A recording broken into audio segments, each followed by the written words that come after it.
Hello everyone. NCERT course की इस series में आज हम बात करेंगे क्लास 6 के सोशल स्टडी सब्जेक्ट के सामाजिक और राजनीतिक जीवन विषय के यूनिट नंबर 5 पंचायती राज। इसके क्वेश्चनों को सॉल्व करेंगे आज। तो चलिए शुरुआत करते हैं। पहला प्रश्न है, हरदास गांव के लोग किन समस्याओं का सामना कर रहे थे? उन्होंने अपनी समस्याएं सुलझाने के लिए क्या किया? इसका उत्तर है, हरदास गांव के लोग निम्नलिखित समस्याओं का सामना कर रहे थे। नंबर 1, गांव के लोग पानी की कमी की समस्या बढ़ रही थी। हैंडपंपों का पानी जमीन में बहुत नीचे चला गया। नंबर 2 समस्या थी गांव के लोगों की, गांव की गरीबी रेखा के नीचे आने वाले परिवारों की सूची में गड़बड़ी थी। अब इन समस्याओं को सॉल्व करने के लिए निम्नलिखित निर्णय लिए गए। नंबर 1 पर गांव के एक कुएं को साफ कराने तथा 2 हैंडपंप को गहरा कराने का निर्णय लिया गया। दूसरे नंबर पर जल संवर्धन विकास कार्यक्रम के संबंध में खंड विकास अधिकारी से मिलकर अधिक जानकारी प्राप्त करने का निर्णय लिया गया। तीसरे नंबर पर गरीबी रेखा के नीचे आने वाले परिवारों की सूची गड़बड़ी को दूर कराने का निर्णय लिया गया। तो अगला प्रश्न इसमें, आपके विचार में ग्राम सभा का क्या महत्व है? क्या आपको लगता है कि सभी लोगों को ग्राम सभा की बैठक में भाग लेना चाहिए और क्यों? इसका उत्तर है, ग्राम सभा गांव के हित में काम करती है। ग्राम सभा की बैठक में ग्राम पंचायत अपनी योजनाओं को लोगों को सामने रखती हैं। ग्राम सभा में गांव के लोगों की समस्याओं पर चर्चा होती है और उनका समाधान ढूंढा जाता है। सभी लोगों को ग्राम सभा की बैठक में भाग लेना चाहिए क्योंकि गांव के लोगों ही अपनी समस्याओं के बारे में जानते हैं। वे ही उन समस्याओं के विषय में अच्छी तरह बता सकते हैं और इन समस्याओं के हल करने के लिए अपने सुझाव भी दे सकते हैं। यदि वो ग्राम सभा की बैठक में भाग नहीं लेंगे तो अपनी समस्याओं को कैसे बताएंगे और उनका समाधान कैसे होगा? अगला प्रश्न है, अपने क्षेत्र या अपने पास के ग्रामीण क्षेत्र में पंचायत द्वारा किए गए किसी एक काम का उदाहरण लीजिए और उनके बारे में निम्नलिखित बातें पता कीजिए। नंबर 1, यह काम क्यों किया गया? पैसा कहाँ से आया?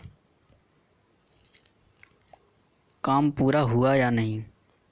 इसके उत्तर में नंबर 1 पर गांव में पंचायत ने नालियां बनाने का काम किया क्योंकि गांव में गंदा पानी चारों तरफ फैला रहता था। सभी लोगों को आने जाने में परेशानी होती थी और गांव में बीमारियां फैलने का खतरा था। दूसरे नंबर पे है, पैसा निम्नलिखित स्रोतों से आया।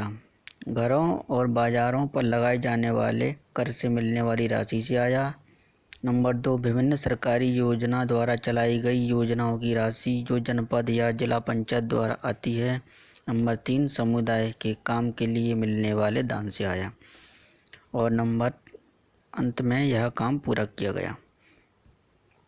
अगला प्रश्न है, ग्राम सभा और ग्राम पंचायत के बीच में क्या फ़र्क है?